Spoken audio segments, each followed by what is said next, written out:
আমাদের লক্ষ্মীপুর 2 আসনের এমপি খায়ের ভাই আমাদের লক্ষ্মীপুর জেলা নিয়ে কি বলে, সবাই ভিডিওটা দেখেন, ভিডিওটা সবাই শেয়ার করে দিবেন।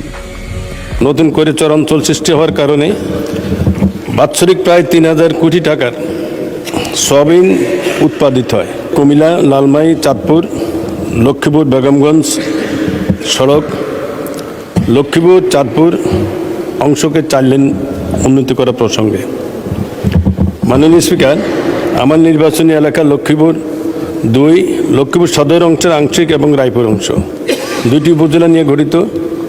এটি বিশাল এলাকার অংশ, উপকূলীয় অঞ্চল। আবহমান কাল থেকে এখানে আপনার নারিকেল সুপারি চাহিদা, দেশের চাহিদা মিটিয়ে বিদেশে রপ্তানি করা হয়।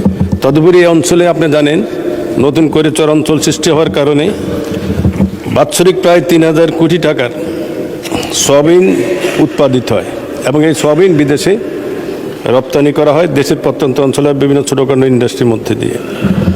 মধুসূদনহাট একটি প্রস্তাবিত নদীবন্দর।